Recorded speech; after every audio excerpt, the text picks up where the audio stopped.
Hello, friends, and welcome back to another episode of the By Words Show. I'm so happy you're here and very excited for this episode today because we are diving into some juicy topics with my friend Kallan, and I'm just so excited about this conversation. We were talking before about how controversial this one can be, but if you guys know me, you know I don't shy away from the hard stuff and the taboo stuff. So we're going to dive right into this. But before we begin, Kallan, would you just introduce yourself to those who aren't familiar with you yet? Yes, of course. Hi, everybody. I'm Kallan. I'm a boudoir photographer here in Fort Worth, and I'm just so excited to be here today. Hannah, I just wanted to thank you for having me on the show, and we're talking about just purity culture and the effects that it can have, and I hope that I'm able to do it justice. I know it's a big one. Yeah, I know it is a big one, but I'm really excited. And I think it's just really cool how you, in your business and just through your social media, the conversations that you facilitated, because I know that you have probably experienced a lot of women and their stories and even maybe their own experiences with purity culture, which we're going to get into the body image part as well. But would you just tell us a little bit about your own story and how you got to where you are today and why boudoir means so much to you? Yeah. Um, so for those who don't know, first of all, boudoir photography is photography centered around women's bodies. So my husband and I actually started in photography 6 years ago shooting weddings. And at the time, I had no idea what boudoir photography was. So I had a bride, one of my first brides, I think my second wedding I ever photographed. She reached out and asked me if I shot boudoir, and I was like, what is that? And so she sent me some Pinterest photos, right? And we're looking through them, and I was like, wait, it just called to me. And I was like, I want to do this. And so I think I offered her the session for free. And I was like, I've never shot this before. I don't know if I'm any good at it, but let's give it a whirl. I think I'd really enjoy it. So we ended up photographing her.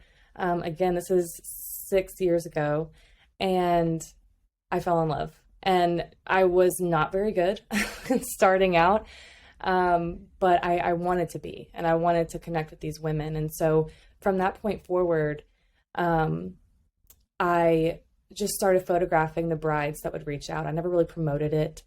I never promoted myself as a boudoir photographer.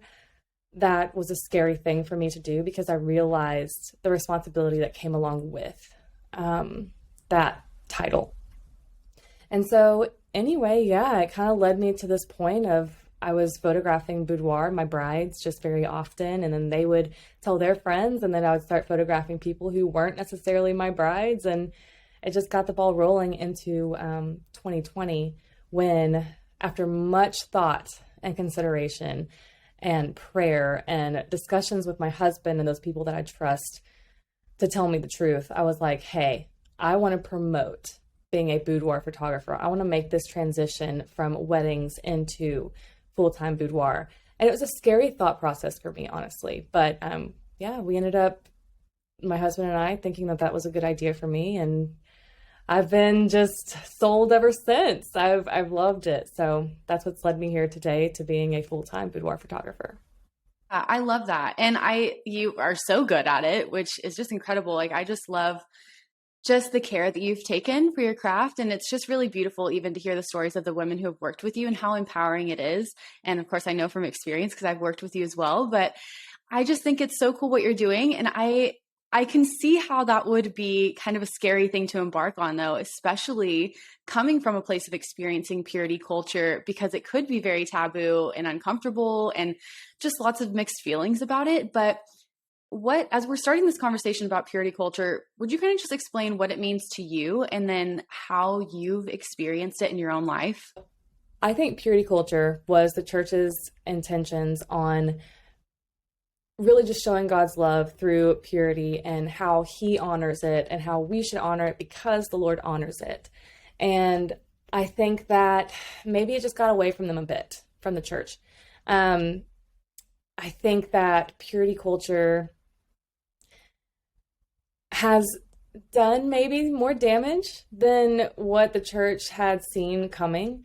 Especially Hannah and yours and my generation. I feel like we grew up with, the classic, especially with women, right? I'm not here to speak for men. I don't know exactly how they feel about the matter, but for women, it's like you have to wear certain things or you can't wear certain things, and we shouldn't really be expressing our sexuality and our bodies because that's not what the Lord would want. We're called to be pure. We're called to be daughters, right? And like I feel like this term of like daughters versus sons has a very different connotation in the realm of purity culture.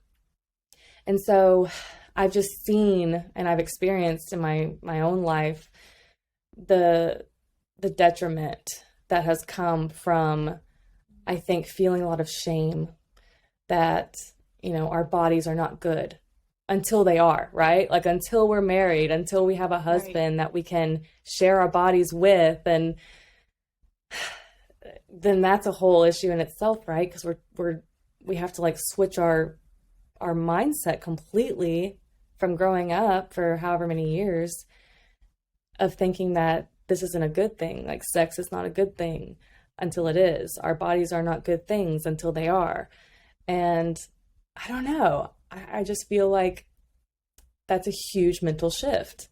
And it's not an easy one to make. I totally agree with you. I do think it was from good intentions, like the church wanting to protect us and help us know how to protect ourselves from the negative effects of sex out of context, right? But I feel like for me, I also experienced the shame side of it. And it was also really confusing for me because, especially becoming an adult, after hearing things in elementary school like, I can't wear knee-high socks because that's too sexual, or, don't have sex, don't think about sex, don't even, like don't even touch the topic. And then you get married and you're just expected to love sex and want to have sex all the time and feel so good about it. For me, it was just too much. And it was like this weight of don't dress this way because you're going to cause men to stumble. And it's like your responsibility to be modest. And I felt like even though it was good intentions, like wanting to protect us, maybe it just became this forbidden fruit. And it just, I don't know, it just got really confusing for me. Like, I don't know if you experienced that, but just for me, it really felt taboo to where I didn't even feel like I could talk to people about sex and sexuality and like the normal things that happen as we become teenagers and adults. Like it all just felt like off limits. And so becoming an adult where I had to understand my body and sexuality and sex, and especially in the context of marriage, like I didn't really feel set up for success, you know? Yeah, no, not at all. And after having several conversations with my husband, who also grew up in the church, even more so than I did, it was so interesting for me to hear him talk about like anytime a guys group like got together, the first thing they would talk about is masturbation and pornography. So it's almost like, and they would talk about like the struggles and like it's okay, like let's work through this together because you're dudes and you're gonna look at porn and you're going to experience sexual feelings and like that's okay for y'all, that's normal, but let's hone that in into making that like making those feelings holy, and that's how we're gonna do it. So like after talking to my husband about that, I was like, y'all were literally like, and they have their own issues, right? With purity culture. Again, I don't want to say that like they Yeah. just got the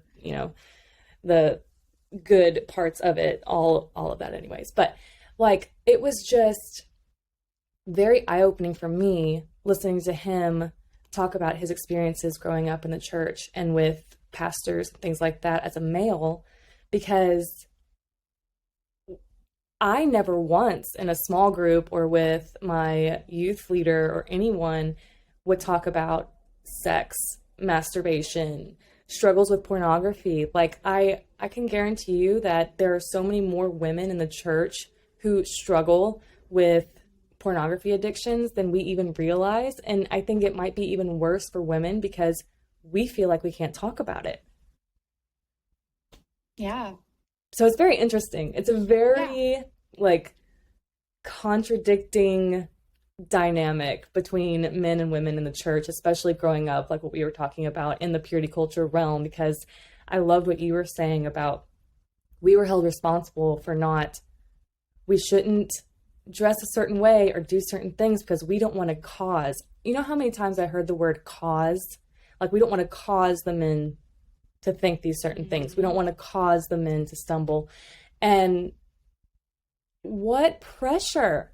And also, on the other end, talking about men in the church, My husband, after talking to him, he was like, it made me feel like an idiot. It made me feel like I just couldn't control myself, when I saw a beautiful woman or if I saw someone in a bikini, I should be given more Yeah. responsibility. And I was saying to him, I wish I didn't have as much responsibility. So I don't know Yeah. what the issue is with purity culture saying that all the responsibility is on the woman and almost none is on the man. Like, why can't we share that? Mhm. Yes, that's such a good thought because I do feel like in purity culture, I was just having a conversation with my friend about this recently, and I feel like with purity culture, nobody wins. It's like you said, like the guys feel like, I don't know, like all I don't know, like it can just feel like I feel stupid or I feel like it's all the women have the power to make us feel and do certain things. And then on women, it's like you have this power, like you have to be responsible.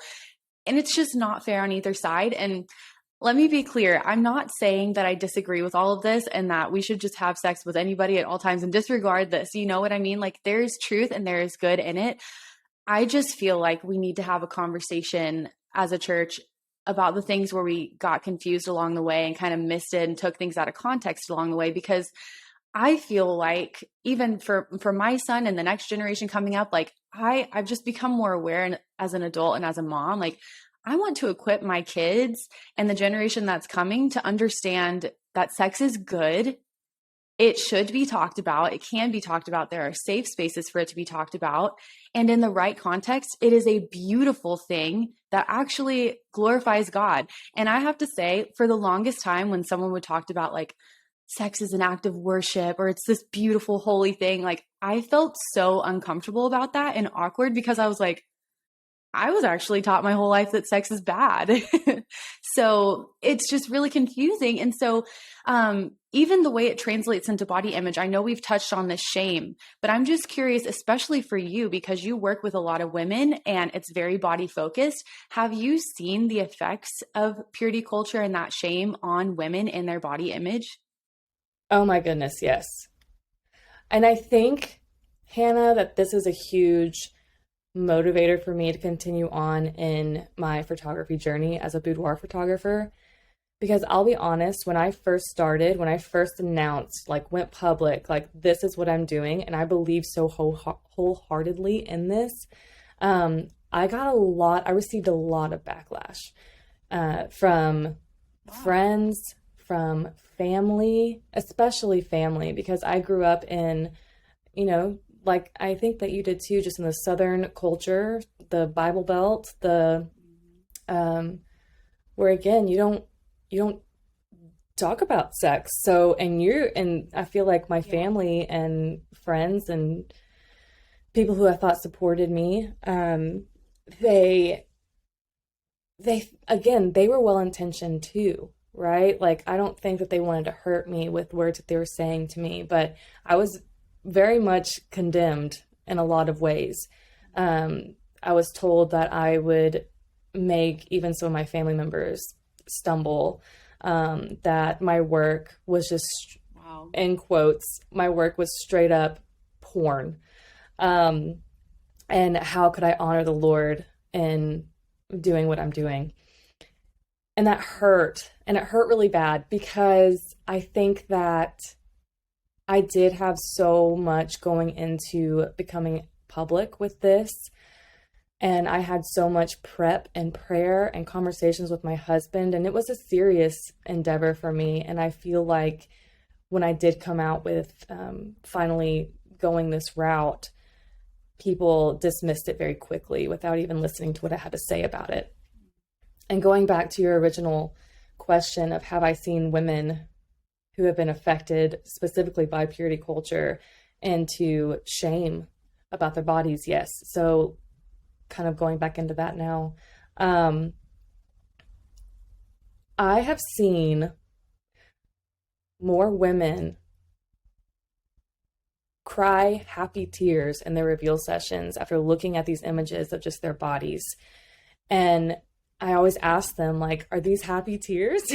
Like, I'm really hoping these are happy tears. They always are. And Yeah. it never fails. These women will say, like, I just didn't know, I didn't realize the impact that these images would have on me. And they would then elaborate on the fact that, they have one, either been really hard on themselves, comparing themselves, their bodies to other people. But then I had a lot of women also come in saying, like, I've always viewed my body as not a good thing. And like, yes, I would have single women say this kind of stuff, but I'd even have married women come in and go, oh my gosh, I'm seeing my body in a whole new way, and it's beautiful and it should be celebrated, and I am not ashamed anymore of it by seeing it in this new light. And it's amazing. It's amazing what I think, just taking yourself out of your own perspective and seeing your body for what it is. And like, it is the Lord's creation. And I don't think anybody can deny that the woman's body is truly immaculate. Like, it is beautiful, and it was made beautiful for a reason. And so I'm very passionate about bringing that kind of focus to women's minds about their own bodies. Like, they are a good thing. And I hate that, people have grown up feeling that amount of shame toward them.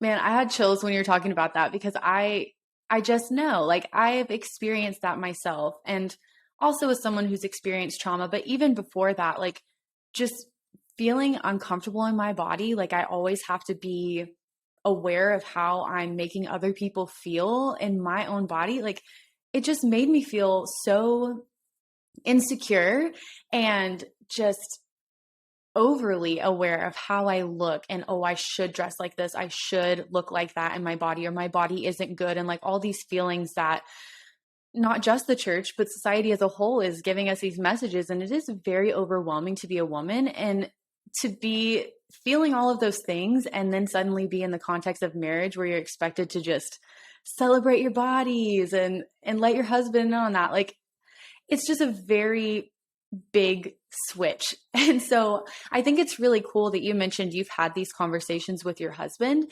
because I'm really curious how it's played a role kind of in your marriage dynamic, or have you even seen it play a role in your marriage dynamic, and how do you navigate that as a couple? Absolutely. And I didn't really realize how much of an impact it had on Dustin and me in our marriage until, honestly, until we had sex for the first time. So he and I were both virgins when we got married. It was two personal decisions that we wanted to make, and then going into marriage.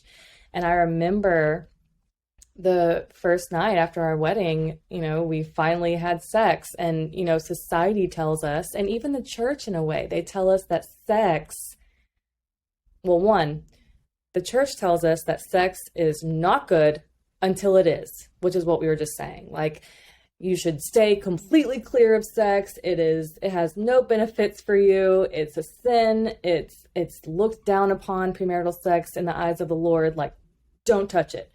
And then society in Hollywood tells you sex is the best thing ever. There is nothing better than sex. Yeah. Whoa. So you're just like, what? I have no idea what to expect. Yeah. So I remember after our wedding night, we just had sex for the first time, and it was weird. I mean, come on, it's not good. You gotta learn, and it's great, and I'm all for that, and thank God you get to learn things, and it gets a lot better. I assure you, any virgin out there, like, it'll get better. But yeah. I remember having this experience, and I remember thinking, like, one, ow, that hurt. Two, like, what just happened? I'm also feeling like this moment of, oh my gosh, I've been a virgin for 24 years, and now I'm married, and I just had sex, and why am I feeling guilt with my husband? And I remember meeting Dustin in the bathroom, because he was in there a while after we got done, and I was like, what is happening? So I went into the bathroom, and he was just standing in front of the mirror, just like looking at himself, and like pale as can be. And I was like, are you okay? And he's like, I don't know. He's like, I feel a lot of shame right now.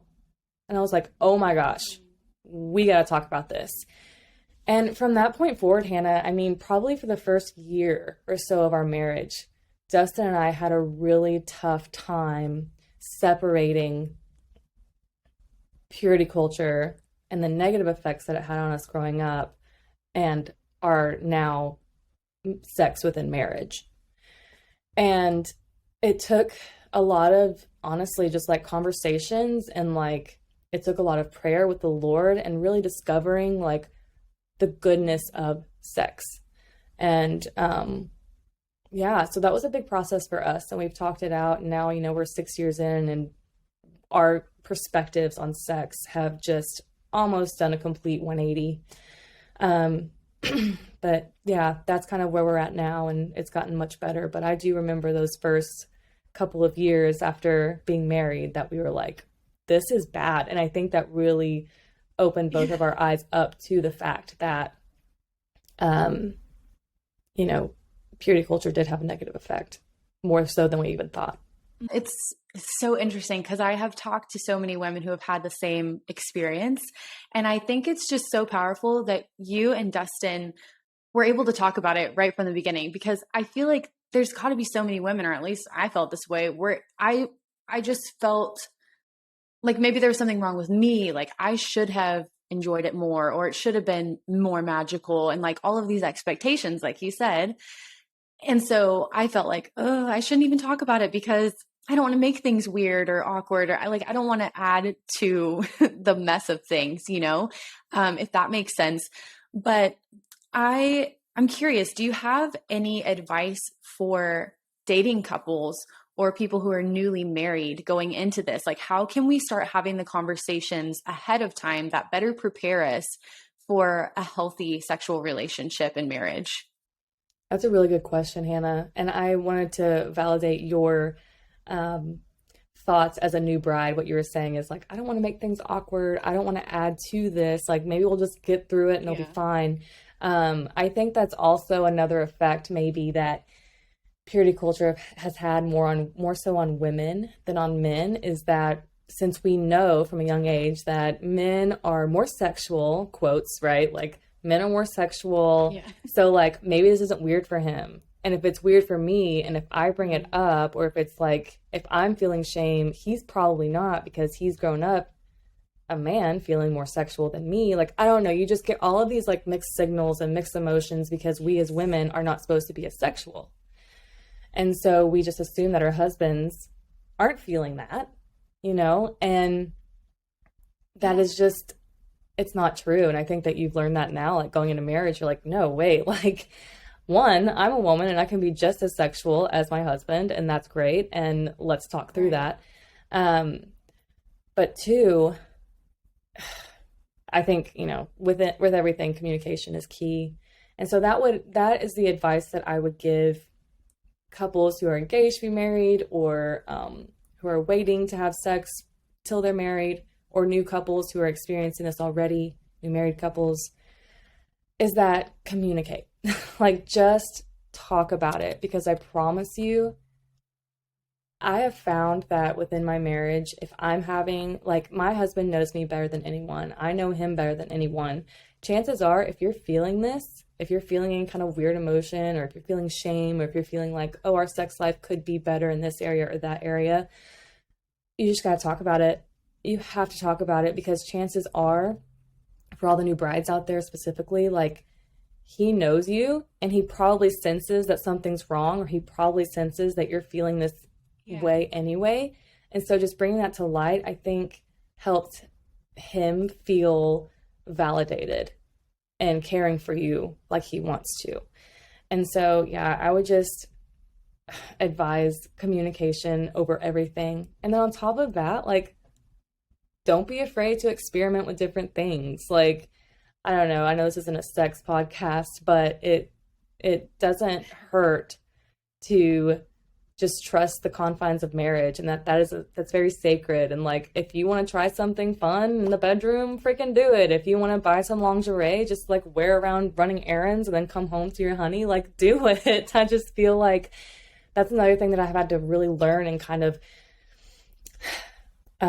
detach from purity culture growing up, is that like, sex can be fun, like, and intimacy can be fun. And it doesn't have to be this like dreaded topic, or like this really like heightened scary thing.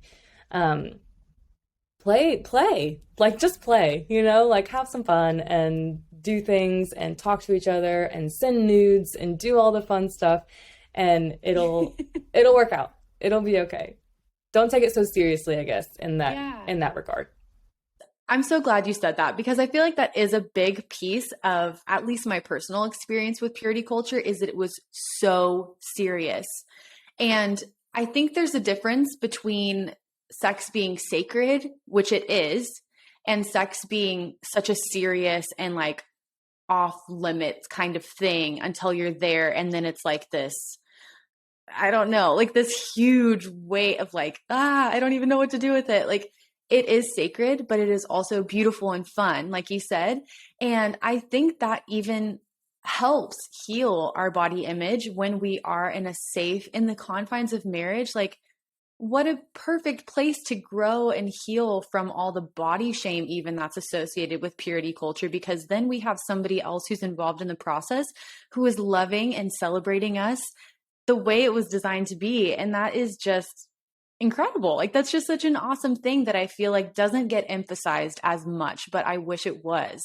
Absolutely. Oh, that's such a good point, Hannah. Because Dustin and I mean, we talk about everything all the time. Like I love having conversations with Dustin because he has such like grounded feedback. He's a very like logical thinker, and so I just love to hear like his thoughts on things. But we were talking about purity culture and how it almost feels growing up. Like I remember growing up feeling like I don't really struggle with anything but sexual temptation. It was like the end all be all. Like if I lose my virginity, Yeah. I might as well quit Christianity because that is Yeah. that is the weight that you feel though. Is just like this end all be all. As a preteen teenager, the only thing you really need to worry about is your purity.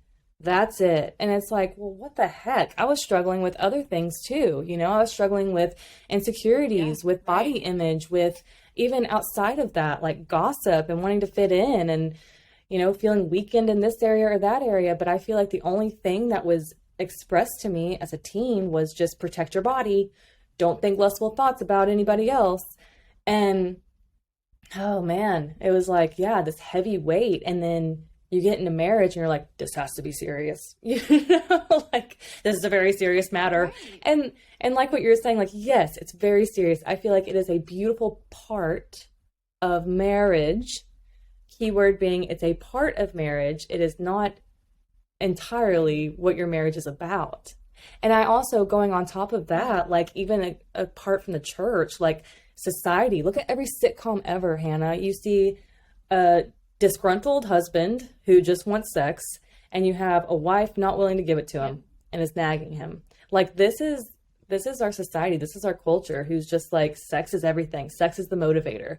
I will give my husband sex if he will do this for me. And it's just like, what is happening? Right. This is wild, right? Like our views of sex is just, I feel like it's twisted. And I remember for a long time, even now, I like want to tally up how many times a month Dustin and I have sex, because if we don't have it this many times, like, is our marriage a sham? And that's so ridiculous. And then going back to grounded Dustin, he's just like, yo, you need to stop keeping tallies. Like, we've had a busy week, Kallan. It's okay. Like, chill out.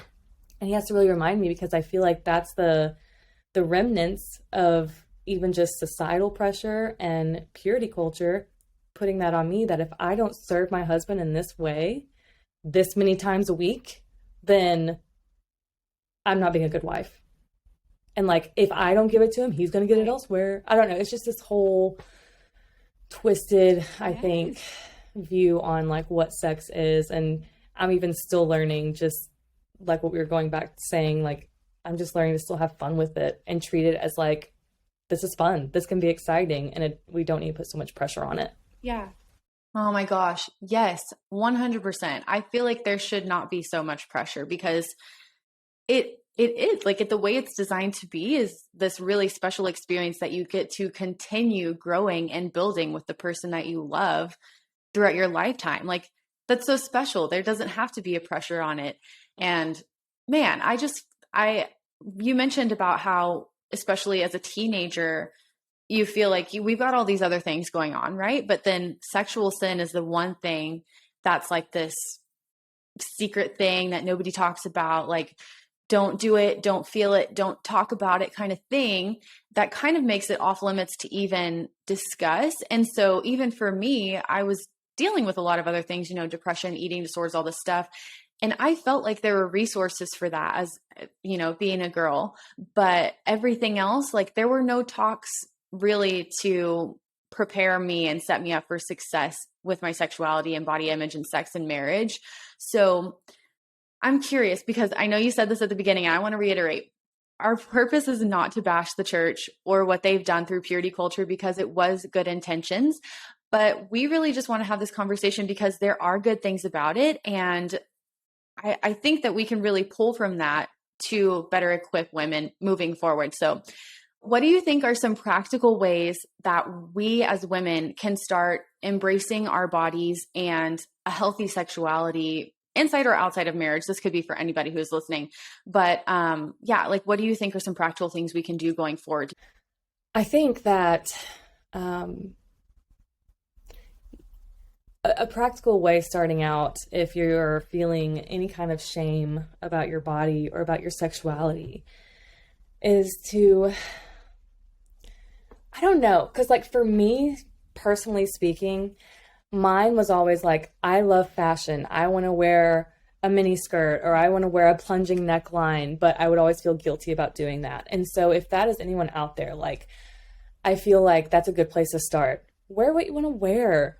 Like, don't be so worried about causing this person or that person to stumble, in quotes, like wear the bikini to the beach. You know, wear a bikini, cheeks out, do it. Like, I just feel like we put so much taboo around the female body specifically. And it's like, let's break that stigma, you guys. Let's do this, because I feel like growing up in a culture where you had to wear shorts that were at least, 3 inches above the knee or lower. Yes. That was always a big struggle for me as a teen because I loved the fashion trends going around.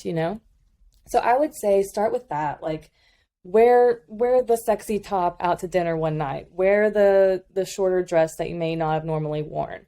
And really just like look at yourself and speak kindly. Like look at yourself in that miniskirt and say it out loud. Write affirmations on your mirror. I actually have my clients prep the week before their session, audibly speaking affirmations about their bodies and their minds and who they are out loud. So I feel like that's another thing that they can do, that people can do to just start embracing their bodies and who they are. Like look at yourself naked in the mirror. Don't be afraid of that, and yeah, just speak kindly to yourself. Of course, if I didn't say this, I'd be crazy. Book a boudoir session. Like, I don't even care if it's with me. And Hannah, I want to actually, if it's okay, like ask you, like, because Hannah, you shot with me last year, and I think our session was great, and I had so much fun with you. And how do you feel that a boudoir session even like changed your own perspective about your body and your sexuality and your body image? I love that. And I'm glad you asked, because that is something that I have never really talked about, because honestly, for me, even it's really taboo. And I'm a married woman, and my husband is the only person who's seen those pictures, like those were for him. And it's not something that I'm just going to blast for everybody to see, because it's not like, that's not even the heart of it. But I think for me, it was really freeing because number one, it was something I was terrified to do. And I just kind of wanted to dissect that a little bit. Like why, besides the fact that it's modeling like more uncomfortably than I ever have, like what is it about this that makes me feel so weird? And I think it's just because there was so much shame around my body. And you guys know I've shared that I've experienced struggles with eating disorders and abuse and other traumas in my past that have added to the already there pressure of women to have perfect bodies, right? And so for me, it was this just kick in the mouth to all of that junk that was keeping me feeling that shame about my body, because especially after becoming a mom, oh my gosh, like that just adds to the mess and all the feelings of like, oh my gosh, my body's never going to be good enough and all of that. So for me, even though I did it for Christopher, it was even more for myself because I lost sight of how good my body is. And I just got into this routine where my default was constantly comparing myself to other women, constantly tearing myself down and complaining about what's wrong about me, right? And so I think for me, it was just this really awesome way to get me seeing myself right again. And I think that's what's so powerful about what you do. And I'm sure that's been the experience of pretty much every woman you've worked with, because I just know for me, looking at the pictures, it was like seeing myself for the first time, because we see ourselves all the time and it's so easy. Like my eyes just dart to those places that I am dissatisfied with. And I can list off all the things that are wrong with myself. But when somebody else is framing you and like showing you how they see you and the pieces of you that are just so amazing and beautiful, like, yeah, it brings you to tears because it's so uncommon for women to see themselves that way. And to even have someone else be pointing out those things new, like it's a really life-changing experience. And I hold on to that so much because I still go back to that default setting of like, ugh, I need to lose some weight. Like I need to do this, this, and this, or I wish this looked different, or like all of those issues. Because I don't know, at least for me, no, I'm pretty sure I speak for everybody. Like we're constantly getting enough messages about what's wrong with us and what we need to change, right? So I think for me, having a source that was speaking truth to me and having something that I can go back to in those moments where I am being more negative is a major anchor for me as I move forward in learning to love my body better and see my body better, especially in the context of marriage and sex. Like we can't get enough of that as women. Well, I totally agree. And I think Hannah, one, I just love that. I'm like tearing up right now because I'm like, yes, like this is a huge deal, right? Like, sure, it's one thing to just like take photos of women or if you're in a session, or if I'm in a session. I had a session done back years ago and I've had a couple done since then, but like I can relate. Like, you have pretty pictures done, you're like, oh yeah, sexy nudes, woohoo. But then like it kind of sneaks up on you where you're like, wait, this is so much bigger than that. Like I'm seeing myself in my most vulnerable state. And I think what you were saying too, like I'm also realizing that like this other person sees beauty in me enough to where Right. they captured it, and that's huge. And I think even going back to the practical things that we can do as women to love our bodies better and to have a more positive body image is looking at those curves, looking at the dimples and the cellulite and, all of the hip dips. Are you kidding me? Like, these are things that society tells you are wrong. And I'm like, it makes no sense to me. But like looking at those things and being like, okay, for lack of a better word, screw what society says. And let me just look at me for who I am and appreciate my body and all that it has done for me. And I think that's when we finally turn this corner of like, that little extra weight doesn't matter. Those, wrinkles in my tummy doesn't matter because my body is serving me so well and it tries to protect me the best way it knows how. And for all the moms out there, like it's birthed beautiful babies and like, yeah, it's just, it's bigger than that. And I think it's a mind shift. We can look at our bodies all day long, and, even pick out the good things about them. But until we understand that, like, my body is so much more than what society is telling me is perfect. It is mine and It is doing something good for me. And so I think that has helped me anyway, just on this journey, and even like witnessing other women feel the same way. It's been a huge indicator for this shift that I've had in my mind coming up, from this shameful place of my body is crap, and then coming from like then shifting toward like, oh, let me embrace my body. But wait, society's telling me that I have to have what cup size, what waist size, what hip size. Okay. And then finally getting to a place of peace with my body and saying, my body's going to fluctuate in weight and size and shape, and it's fine because my body is mine and it's doing something amazing for me. That's so true. It is a mind shift, but it's so hopeful even to hear you talk about it, because I know for me, I've experienced similarly how when I had an eating disorder, or even besides that, as a young girl, like feeling like I needed to look a certain way, like I never would have thought I would come to this place that I am with my body. And I'm still not there yet, but I am definitely a long way from where I was, where I just could not stand to even look at my own body. Now I've come to this place of appreciation, and it continues to grow. And it's just so cool because I know there are so many young girls, especially, who are feeling that pressure more than ever. And there's just so much hope. Like it doesn't have to be that way forever. Like you really can get to a place where you love and appreciate your body, not just for how it looks, but for what it offers you. And I just love that about what you said. So as we're closing, is there anything else you would want to say to the woman who is really struggling with her body image or sexuality right now? Of course. I think that the obvious answer is be kind. Speak kindly to yourself. Speak kindly to other women around you. Speak about other women around you in a kind way, in an uplifting way. I think that it's very easy for us to elevate ourselves by putting other people down. And I think that if you really pay attention to how you're feeling about yourself and other women around you, you will realize that maybe that's affecting you more than you think. I know it's very easy to get intimidated, like what you were saying, and compare ourselves to other people and say, well, at least mine is better than hers, or, whatever the case may be. Right. Just try and look at yourself first, right? Like inward out, and understand that one, we're all women and we're all in this together.